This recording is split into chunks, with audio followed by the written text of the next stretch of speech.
सपनों की सौदागरी आपने शुरू कर दी है। वो इसलिए कह रही हूँ क्योंकि अखंड भारत आप क्या कह रहे हैं, पाकिस्तान, बांग्लादेश, इन तमाम मुल्कों को आप वापस जोड़ लेंगे, ये क्या अखंड भारत की परिकल्पना क्या है? देखिए, विषय समझ लीजिए, आपको समझ में आ जाएगा। संघ की दृष्टि में राष्ट्र एक राजनीतिक सत्ता ही नहीं है सिर्फ जो एक पॉलिटिकल पावर से गवर्न होती है, एक सांस्कृतिक सत्ता है। इसीलिए भारत के राष्ट्रगान में पंजाब, सिंध, गुजरात, मराठा है। सिंध हमारा राजनीतिक सत्ता का अंग नहीं, फिर भी भारत का हिस्सा है। इंडस वैली सिविलाइजेशन का मेजॉरिटी एरिया पाकिस्तान में है, पर पूछिए पाकिस्तान की हिस्ट्री में पढ़ाया जाता है भारत में। ननकाना साहब और करतारपुर साहब दोनों पाकिस्तान में है, भारत की हिस्ट्री में पढ़ाया जाता है। गंधार अफगानिस्तान में है, भारत की हिस्ट्री में पढ़ाया जाता है। इतना ही नहीं, भारत की अखंडता का विस्तार जानते हैं कहां तक था? ये वेस्ट इंडीज कहां है?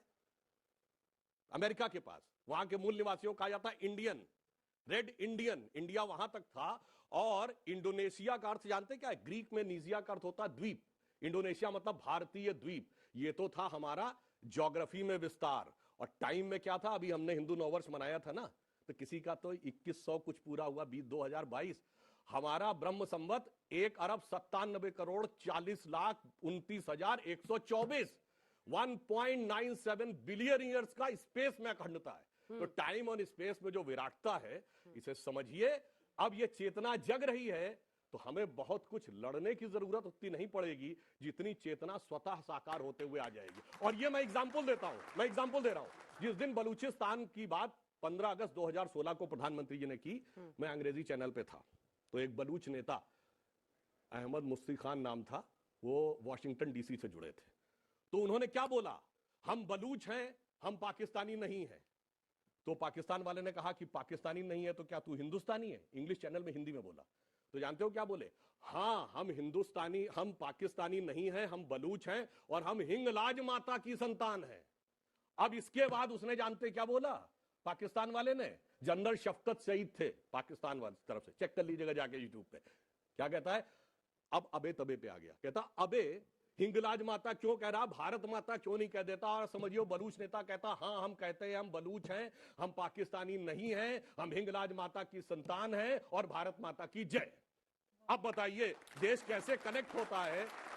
तो जब सब कुछ हो ही गया है तो 10 साल किस चीज का इंतजार करना है? जो एक्सेलरेटर दबा दिया है आप लोगों ने, फिर इंतजार क्या करना है? जब सब कुछ है ही तो फिर अखंड है। देखिए, सब परिकल्पना हमें दिमाग में रखिए। धीरे धीरे रे मना, धीरे सब कुछ होए, माली सींचे 100 घड़ा, ऋतु आए फल होए। और ऋतु आ गई है, चिंता मत करिए, शीघ्र ही फल भी दिखेगा। क्या ऋतु है ये? परिवर्तन। अच्छा, बहुत अच्छी आपने बात कही, हिंदू मुस्लिम ऋतु। नहीं, हिंदू मुस्लिम का इससे क्या मतलब है? जिस मैंने अखंडता की बात कही, उस अखंडता में हिंदू मुस्लिम कहां आते हैं? मुस्लिम का तो एंगल ही नहीं आता। फिर मैं एक और बात कहता हूं, पीओके लाइए ना, फिर पाकिस्तान को जोड़िएगा। अच्छा, जो आपने पीओके की बात कही है, तो पहली बार ऐसा हुआ है कि पिछले 70 साल में जो हमारा टसल चलता था पाकिस्तान से, मैं चैलेंज करके कहता हूं, दुनिया में जहां कहीं भी लड़ाई होती थी, हमेशा कमजोर और छोटा कहता था ये बड़ा और ताकतवर हमें सता रहा है। पर हम इकलौते थे जो हम बड़े और ताकतवर होकर कहते थे कमजोर और छोटा हमें सता रहा है। पर पहली बार पाकिस्तान की नेशनल असेंबली में इमरान खान ने क्या बोला था? ये कुछ उससे ज्यादा खौफनाक करने वाले हैं जो बालाकोट में किया था। पहली बार उनके फॉरेन मिनिस्टर ने क्या बोला था, शाह महमूद कुरैशी ने, कि साहब वो आर्मी चीफ आए, उनके पैर कांप रहे थे, उन्होंने कहा खुदा का वास्ता अभिनंदन को वापस कर दीजिए वरना शाम तक इंडिया अटैक कर देगा। ये बताइए, मैं नहीं बोल रहा हूं, ये तो वहां वाले बोल रहे हैं। तो आप समझ लीजिए, वक्त में बदले बदले मेरे सरकार नजर तो आ रहे हैं। नवल किशोर जी, अखंड भारत 10 साल 15 साल में बनेगा, धीरे धीरे रेमना कह रहे हैं। देखिए, अखंड भारत की बात कहने वाले की राजनीति को अगर समझिएगा तो पता चलेगा कि वो कितना खंडित करने वाले बात करते हैं। जिन्होंने यह बात कही कि इस गति से चलेंगे, एक ऐसी गाड़ी है जिसमें ब्रेक नहीं है, केवल एक्सीलेटर है, तो आप समझ सकते हैं कितना विध्वंसक सोच है। जिस गाड़ी में ब्रेक नहीं हो वो तो एक्सीडेंट ही करेगा, वो तो कोई ऐसा काम नहीं कर सकता है कि किसी मंजिल को प्राप्त कर सकता है। जब उसमें ब्रेक ही नहीं है तो उसी मंजिल का यह तय नहीं है, पहली बात। दूसरी बात यह है कि उनके पूरे राजनीति को देखिए, उनके बात को देखिए। जब भी वो बात करते हैं, या पूरा संघ के चरित्र को देख लीजिए, जो सत्ता में चुनाव के माध्यम से नहीं, किसी पार्टी के पीछे रह के पूरा सत्ता का लाभ लेता है, वो कहता क्या है और उसका मतलब क्या है, उसको बांटना होता है। पूरे भारत के राजनीति में अगर देखिएगा तो खंडित करने के कई सारे आयाम उन्होंने ढूंढ रखा है। वो चाहे धर्म के आधार पे हो, या कपड़ों के आधार पे हो, या खान पान के आधार पे हो। जब आप पूरी तरह से खंडित करते हैं तो ये बात तो खंड पाखंड वाली है, जो आप अखंड भारत की बात कहते हैं। अखंड भारत तो 1947 में उसका निर्माण हो चुका था। उस समय 526 से ज्यादा प्रादेशिक राज्य थे, वो जो एक साथ जुड़े थे, पूरे सबको जोड़ कर एक अखंड भारत का निर्माण हुआ था। वो संविधान शासित था, उसमें अंबेडकर भी थे, उसमें नेहरू भी थे, उसमें गांधी भी थे, उसमें पूरा स्वतंत्रता संग्राम के नायक लोग थे।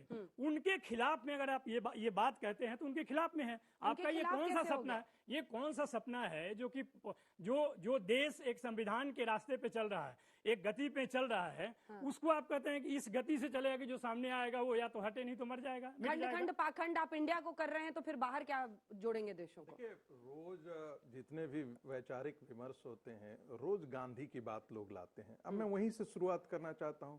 क्या गांधी भारत का विभाजन चाहते थे?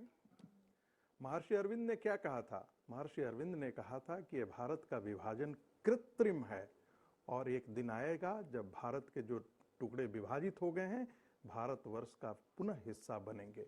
तो ये महर्षि अरविंद का उद्घोष था, एक योगी का उद्घोष था। और संघ भी ऐसा मानता है। आप यदि संघ का यदि आप मानचित्र देखेंगे तो हम ये मान करके चलते हैं कि ये भगवती स्वरूपा है। हमारे लिए कोई एक कोई राजनीतिक इकाई नहीं है भारत माता।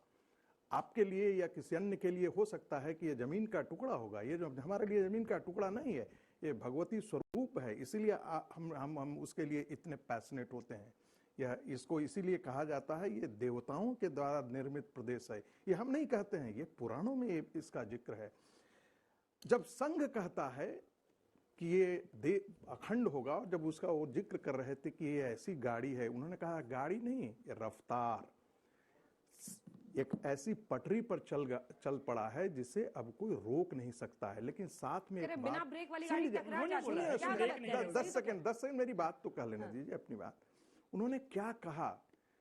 उन्होंने फिर वेदों की एक उक्ति बोली, कहा हम ऐसा मन क्रिएट करेंगे, साथ हम चलें, संगचत्वम संबद्धत्वम, हम और सारा वोट बीजेपी को पड़ जाए। नहीं, सारा वोट उधर चल जाए। इसका आप चूंकि आप राजनीति खाते हैं, राजनीति पीते हैं, इसलिए आप राजनीति उगलते हैं। संघ राजनीति नहीं खाता, संघ राजनीति नहीं उगलता, इसलिए आपको उसके स्तर पर आकर के सोचना पड़ेगा। तो इसका मतलब ये है कि हम एक ऐसा हम जब कहते हैं कि हम विश्व गुरु बनने कल्पना करते हैं तो हम ताकत के आधार पर नहीं, पूरे विश्व का हम चिंतन की धारा बदल देंगे और पाकिस्तान हमारा तब हिस्सा होगा। आप कभी सोच सकते हैं?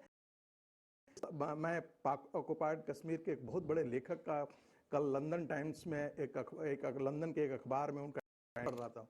उन्होंने कहा कि पाक ऑक्युपाइड कश्मीर के जब सड़कों को और यहाँ को देखते हैं तो हमें जम्मू एंड कश्मीर से ईर्ष्या होती है। हम चाहते हैं कि हमारा ये हिस्सा जो है, सुन लीजिए, बलूच और सिंध में वहां सोचने से नहीं जुड़ जाएगा। बलूचिस्तान, देखिए किसी ने सोचा था 370 खत्म हो जाएगा, किसी ने नहीं सोचा था। किसी ने सोचा था राम मंदिर बन जाएगा, किसी ने नहीं सोचा था। अरे आप लोग मैनिफेस्टो में हमें हर बार लिखते थे, क्या लिखते थे? नहीं, कल्पना की एक ऐसी दुनिया बना दीजिए। नहीं, हम तो सोचते थे, कहाँ जी रहे हैं आप? हम तो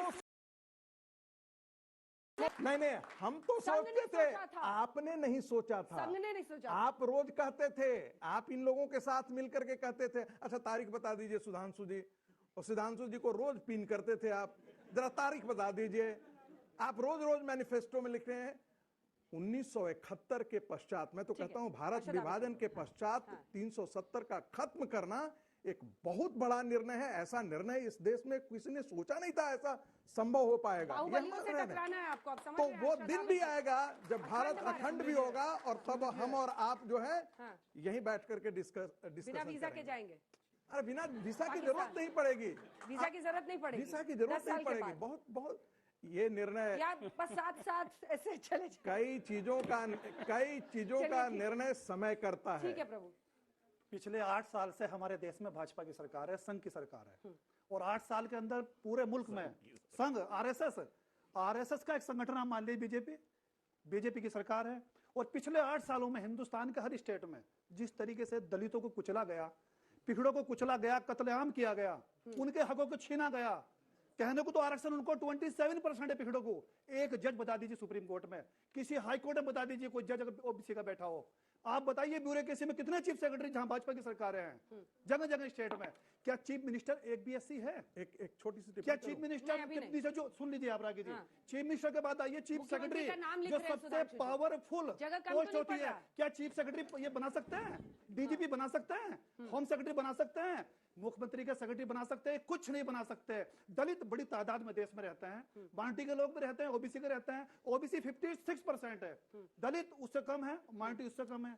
जब ये उनको कुचल रहे हैं 8 सालों से लगातार, उनको नेस्त नाबूद करने पर लगे हैं, उनके राजनीतिक सामाजिक आर्थिक अधिकार छीन रहे हैं। हमारी छोड़िए, हम तो लाचार बेबस मजलूम कमजोर लोग हैं। बात आप दलितों कौन, की समाजवादी पार्टी? नहीं। हैं?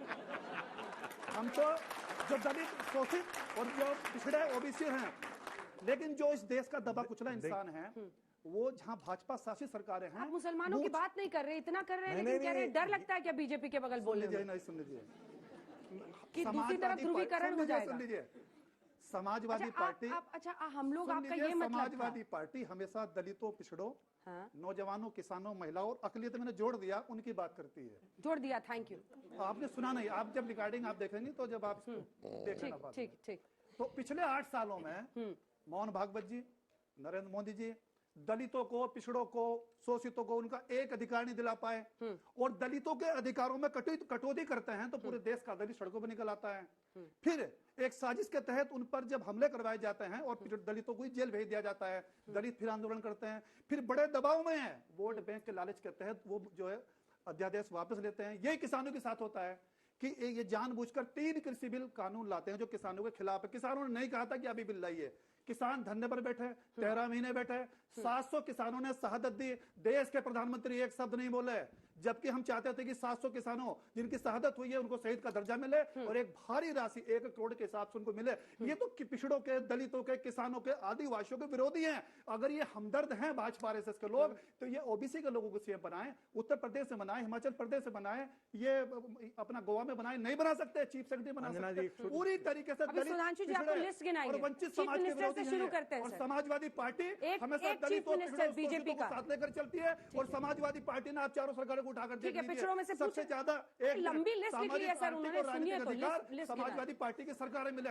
हमने बनाया दलित डीजीपी, हमने बनाया चीफ सेक्रेटरी, हमने बनाया फाइनेंस सेक्रेटरी। आपके यहाँ तो एक परिवार की जागीर है पार्टी, आप क्या बनाएंगे? समाजवादी पार्टी है, डॉक्टर लोहिया को मारने वाली पार्टी है, क्या बात डॉक्टर करते हैं अम्बेडकर आप? विचारों की पार्टी क्या है, बात करते हैं? समाजवादी पार्टी सुधांशु जी अब बताएंगे। समाजवाद के देखिए, बिना मैं- और धर्म कितने निरपेक्ष मुख्यमंत्री के बिना बनाए आपने? दुनिया में कुछ हो ही नहीं सकता है। पिछड़ों में से पहले कितने तो मुख्यमंत्री उनकी संख्या तो बाद में गिनाऊंगा, पहले ये बता दें। है ही नहीं, गिनाइएगा कैसे? नहीं, अभी बता रहा हूँ, एक पहले ये मुख्यमंत्री बता दूं, अरे भैया पता नहीं कल्याण सिंह क्या थे, शिवराज सिंह चौहान क्या है, उमा भारती क्या है, बाबूलाल गौर क्या है, सुशील मोदी क्या थे, केशव प्रसाद मौर्य क्या है, उत्तर प्रदेश, बिहार मिला के हमने 5 बनाए, 5 अलग अलग जाति के। अच्छा आप ये बताइए, परिवार के अलावा एक ओबीसी बताइए जिसको आपने पावर दी हो। अरे बाबा बताइए ना, बेनी प्रसाद और जिसका फोटो भी दिखाई पड़ता हो बगल में। आप सुन रहे हो? अच्छा नहीं, अब इनका ओबीसी का मतलब जानना है। जल्दी से बोलिए एक लाइन, एक ठीक है, लाइन। जवाब हम सुनिए। बचपन में एक आज साथ की नहीं। बात कीजिए, आज के परिप्रेक्ष्य में सुधांशु अरशद जी, आबिद आज ही के आज बना के देखिए आप। आज ही तो हम कह रहे हैं, तो आज बनाइए, आज ही कहाँ का है? तो बता रहे हैं। बाबूलाल गौर जी तो है नहीं। ये बताइए, क्या कल्याण है, सिंह शिवराज जी है सिंह नहीं। चौहान क्या है, फॉरवर्ड है क्या, या आपको चौहान नाम से कुछ कंफ्यूजन है क्या? आजकल भाजपा के जानकारी लोग, का जो है आजकल क्या? भाजपा इसलिए के मैं लोग कह रहा अपनी हूं। जाति को छुपाने के लिए हमारे- ओबीसी में हमारे शामिल दो होते हैं। एक मुख्यमंत्री, कुछ दलितों में एक हो जाते हैं। मुख्यमंत्री जी नहीं, हाँ। हमारे 3 डिप्टी सीएम बिहार में हुए, तीनों क्या हैं? थे। आज 2 हैं, हाँ आज है। और 1 डिप्टी सीएम यूपी में है। हाँ। 3 सीएम हमारे तीनों बैकवर्ड रहे हैं मध्य प्रदेश में। और इतना नहीं, सुंदरलाल पटवा सन 77 में, जब तो पार्टी शुरू नहीं हुई थी आपकी। और मजे की बात यह है, अब मजे की बात जानते क्या है, अगर ये दोनों आपने एक लाइन तो हटा दिया उसको पानी अरे करके। अपने अपने टर्न पे बोलिए। देखिए इन दोनों के साथ जानते क्या समस्या है, ये तो हमेशा खंडित के साथ ही रहेंगे, क्योंकि तो जनता दल में एक साथ थे, फिर इस दिल के टुकड़े 1000 हुए, कोई यहाँ गिरा कोई वहां गिरा, तो कर्नाटक में अलग हो गए, बिहार में अलग हो गए, आपके सब उत्तर भागते प्रदेश तो में नहीं अलग हो रहे, गए। लालू सत्ता मुलायम जी एक चुरा ही कर थे तो ना, नहीं भागे, किसी के साथ। 77 में सत्ता चुरा कर भागे, भारतीय जनता पार्टी का जन्म ठीक हुआ। है, सवाल पूछिए। सर हम पाकिस्तान अधिग्रहण की बात कर रहे हैं। हमारे देश में एक गेस्ट आते हैं यूएसए से, और उस समय हमारे देश की राजधानी जल रही होती है। आज हम जो हमारा ये एरिया है उसे हम संभालने में नाकाम है, राजधानी को संभालने में नाकाम है। तो जब ये विस्तार करेंगे हम, तो क्या संभालना मुमकिन हो पाएगा? बहुत अच्छा सवाल किया, थोड़ा संशोधन ट्रंप कर दौरे पर दिल्ली दंगे की बात कर रहे हैं। ट्रंप दौरे पर जिस दिन दिल्ली आते हैं उसी दिन दंगे शुरू होते हैं। और आपकी इसके पुलिस लिए सो रही होती है। बात तो सुनिए ना, उमर खालिद ने इससे पहले कह दिया था कि ट्रंप आ रहे हैं और ये करना है। और मजे की बात यह है कह दिया था कि देश के पीसीआर के गद्दारों को जितने गोली मारो। पुलिस के पीसीआर के कॉल हैं, इस पर तो संसद में बहस हो चुकी है, इसलिए मैं बता रहा हूँ उसके पार्लियामेंट में आपके मंत्री गृह बोल मंत्री जी चुके निर्णय दे चुके हैं। जिस दिन ट्रंप जाते हैं उसके बाद कॉल आनी बंद हो जाती है। अब तो पूरी की आप लोग पूरी भी जो आगे बैठे हैं conspiracy सवाल सामने आ पूछेंगे, गई। हाथ उठाइएगा। हाँ जल्दी से आइए, जल्दी से आइए। आपका तब तक। सुधांशु जी, अखंड भारत का सपना बहुत अच्छा सपना है। चाणक्य ने देखा था, अशोक सम्राट ने पूरा किया था और ये पॉसिबल है, लेकिन उसके लिए बहुत ज्यादा अच्छी लीडरशिप और एडमिनिस्ट्रेटिव पावर चाहिए। उसके लिए आप क्या करेंगे? बहुत अच्छी बात कही। ये बात संघ के मुंह से जानते क्यों अच्छी लगती है? आज तक जितने भी प्रधानमंत्री हुए भारत के इतिहास में, वो सब प्रधानमंत्री बन के नेता हुए, इंक्लूडिंग इंदिरा जी एंड जवाहरलाल नेहरू। जब नेहरू जी बने तो पूरी की पूरी कांग्रेस कमेटियां पटेल के पक्ष में थी, वो गांधी की कृपा से बने। जब इंदिरा जी बनी तो इंडिकेट सिंडिकेट की लड़ाई में यहाँ भी तो सब लोग संघ की राजीव कृपा गांधी से ही सब छोड़ बनते हैं। दीजिए। अब केवल 2 प्रधानमंत्री हुए। मैं आपसे यहाँ पूछता हूँ भी तो सब जिनके लोग संघ की कृपा से ही बनते हैं। बोलिए, माननीय, मंत्री भी अपने बनते टर्न पे हैं, बोलिए, उनके अपने उनके टर्न पे उनके बोलिए। सेक्रेटरी भी हमने बनते कोई हैं। डिस्टर्बेंस नहीं किया आपके संबंध में। केवल 2 प्रधानमंत्री हुए। आप सबसे पूछता हूं, जिनके प्रधानमंत्री बनने से बरसों पहले जनता से पूछा जाता था। अटल जी जब बने थे, बरसों पहले लोग कहते थे ये प्रधानमंत्री होना चाहिए। जब मोदी जी बने, राह चलते सड़क पे किसी से पूछो, कहते ये प्रधानमंत्री होना चाहिए। ये लीडरशिप होती है। और फाइनली एक लाइन और बोल दूं, चाइना की बात कही थी ना असदुद्दीन ओवैसी जी ने, उस पर भी जवाब देता हूं। वैसे चाइना के बारे में उनकी तो बोलने की हैसियत नहीं है। वह जो टोपी दाढ़ी सब नुचवा लेता है, तोप लगा के मस्जिद उड़वा देता है, पर किसी की औकात नहीं है कि चाइनीज एम्बेसी के बाहर किसी मुस्लिम देश में प्रदर्शन तक हो जाए। खैर, अब जवाब देता हूं। हम चाइना को जानते हैं कैसे कंट्रोल करते हैं। मैं अपना कोट नहीं दे रहा हूं। एक हू शी बहुत बड़े चाइनीज थिंकर हुए हैं, पीकिंग यूनिवर्सिटी के वाइस चांसलर हुए हैं। उनका एक टर्म है, India has culturally dominated and controlled China for more than 2000 years without sending a single soldier across the border. और एक दौर आएगा जिस दिन चीन में सांस्कृतिक चेतना आएगी, जैसे सोवियत संघ के 15 घटक थे, और वो लोग जो भी उसमें भारत माता सुनिए की जय बोलने तो आप लगे। सुनिए, जिस दिन सोवियत संघ के 15 घटक थे, 9 मुस्लिम 9 क्रिश्चियन थे, 6 मुस्लिम अपने अपने धर्म में वापस गए। चाइना क्या था 49 से पहले? 90% बौद्ध था। एक दिन आएगा जब चाइना में सांस्कृतिक चेतना आएगी और चाइना भी सांस्कृतिक रूप से भारत का शिष्य बनेगा। भारत माता की जय बोलेंगे सब वहां पर। सर, मेरा आप दोनों से सवाल है। हाल ही में रामनवमी में हमने देखा देश का क्या हाल हुआ था। 15 से 20 साल की बात कही गई है। अब मुझे कोई भी पार्टी ये बता दे कि 15 से 20 साल में क्या कोई एक पार्टी ऐसी है जो हमारे देश के लोगों को शांति से रहने दे सकती है? जवाब दीजिए सुधीर। हाँ, ये तो बहुत अच्छी बात कही। एक ही पार्टी है जो शांति से रहने दे सकती है, बाकी सब पार्टियां अशांति के लिए ही लगी हुई। नहीं, वो कह रहे हैं आपकी तरफ इशारा है सर, आपके राज्यों में हुआ है। इतना आसान जवाब नहीं चलेगा। सारा लड़वाते हैं आप और दूसरे पार्टी मध्य को जिम्मेदारी प्रदेश, देते हैं। गुजरात जो 8 हिंसा साल से हुई सब है, जगह आप हैं, आप मुझे लड़वाते आप हैं। राजस्थान करौली भी पता है, हमें झारखंड भी पता है, लेकिन आपके राज्यों का क्या, हाँ, क्यों आपने हुई, बहुत अच्छी बात क्यों कही। हुई ऐसी हिंसा? जानते क्यों हुई ऐसी हिंसा? हाँ। हमारी इस केंद्र में सरकार है, इसके बावजूद भारत के 8-10 राज्यों में हिंसा हुई है। इसलिए ये कोई स्वतः स्फूर्त दंगा नहीं कहा जा सकता, योजना। और जानते क्यों हुई है? क्योंकि जब भाजपा का हमारी सपना है। सरकार नहीं थी, तब जानते क्या होता था? दिल्ली में धमाके, मुंबई में धमाके, जयपुर में धमाके, गुवाहाटी में धमाके, हैदराबाद में धमाके, बेंगलोर में धमाके, बनारस में धमाके, लखनऊ में धमाके, चलती ट्रेन में धमाके, चलती बस में धमाके। और जहां जाइए लिखा रहता था पार्क में छूना नहीं, धमाका हो सकता है। अब वो खत्म हो गया, अब वो हैसियत नहीं रह गई, तो अब पत्थर रख रख के शुरुआत कर रहे हैं। चिंता मत करिए, ये तमन्ना भी पूरी हो जाएगी। बुलडोजर नहीं, वैक्यूम क्लीनर भी चलेगा, जो कोने में रखी हुई गंदगी उसको भी साफ कर देगा। सर, ये आपकी 15-20 साल वोट लेने की ट्रिक तो नहीं है ना? जैसे 2022 में किसानों की आय दुगनी होने वाली थी, नहीं हुई, उसके लिए आप क्या? बहुत किसान की भी देखिए, बात बड़ी बच्चे अच्छी सब कही। समझ रहे हैं। नहीं, बिल्कुल आपने बिल्कुल सही तब बात बम कही। फटता था, पत्थरबाजी नहीं, होती है। किसानों के जो सबसे बड़े अलंबरदार थे, ये बताइए, पंजाब में सबसे बड़े किसान नेता थे, नाम लूं उचित नहीं है, जमानत जब्त हो गई। और उत्तर प्रदेश में जो सबसे बड़े किसान नेता थे, उनके गांव में उतना वोट नहीं मिला जितनी उनकी पंचायत में लोग बैठे रहते थे। इसलिए पता लगता है कि एक क्रिएशन ऑफ ए इकोसिस्टम और धरातल पे यथार्थ में जमीन आसमान का अंतर है। तो क्यों वापस लिया फिर तीनों कृषि कानून आपने? हाँ, प्रधानमंत्री जी ने तो बोला था। तो जब माहौल बन रहा था तो क्यों वापस लिया? प्रधानमंत्री जी ने क्या बोला था? प्रधानमंत्री जी ने कहा था, कई बार होता यह है कि आप सही बात होने के बाद भी यदि परिवार का एक सदस्य उसको मानने को तैयार नहीं, तो परिवार के मुखिया के रूप में उदार हृदय देते हुए उन्होंने उसको विड्रॉ किया था, क्योंकि उसमें देश विरोधी शक्तियां आकर अपना महीना लग यूज गया कर रही उतना थी उदार उसको। होने। अगला सवाल। मेरा समाजवादी पार्टी और इनसे प्रश्न है कि ये कहते हैं कि जातिवाद किसानों के ऊपर जो बीजेपी बांटती है लोगों को और उनको ओबीसी वगैरह वालों को कोई अपने इस पे रहने नहीं देते किसी भी रिजर्वेशन वगैरह में। तो मेरा ये कहना है, जब चुनाव आते हैं, लोकतंत्र का इतना बड़ा पर्व होता है, तो उस पर्व में जो पार्टी जीत रही है, 5 स्टेट में से 4 में जीत गई, अगर उनको सबने वोट दिए हैं तो वो फिर मुद्दा ही आपका खत्म हो जाता है ना। तो इस बारे में आप बोले। ये भाजपा के लोग हैं, आरएसएस के लोग हैं, लोगों को गुमराह करके रखते हैं। इनके पास जनता गुमराह होकर वोट दे देती है। ये लोगों को गुमराह करके रखते हैं, ये लोगों को नए नए ख्वाब दिखाते हैं, जनता सपने की दिखाते गलती हैं। है। किसानों को आय दुगनी करते हैं, किसानों को जितनी आई थी उतनी भी नहीं रही, अगर आप देखें आंकड़े उठाकर। ये मजदूरों को उत्थान की बात करते हैं, मजदूर दम तोड़ रहा है, मर रहा है।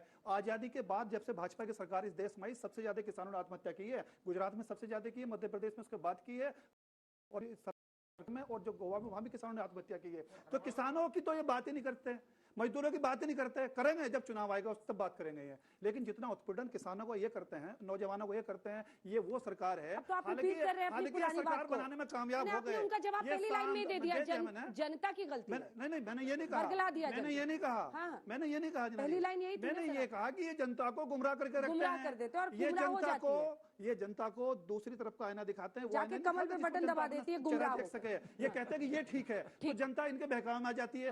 लेकिन निश्चित रूप से आप जान लीजिए, ये भी जान ले कि ये इनका भ्रम का जो है ये एक कहानी है ना, खत्म हो जाएगी। बहुत जल्दी इनका भ्रम तोड़ देंगे। यही दलित, यही पिछड़े और यही SC ST के लोग जब कहेंगे हमारा मुख्यमंत्री बनाइए, हमारा प्राइम मिनिस्टर बनाइए, देश के नागरिक भ्रम तोड़ेंगे, क्यों नहीं कहते? एक सेकंड मिस्टर आबिद, मेरा सवाल सुनिए। आप ये क्यों नहीं कहते कि देश के नागरिक इनका भ्रम तोड़ेंगे, दलित तोड़ेंगे, पिछड़े जो नागरिक तो है, खंडित तो आप कर रहे हैं, नागरिक ही तो है वो, खंडित तो आप कर रहे हैं, वोट बैंक की तरह आप लोगों को अब बोलिए यूपी की जनता इनको अलग कर देगी। उनका भ्रम यही तोड़ देंगे।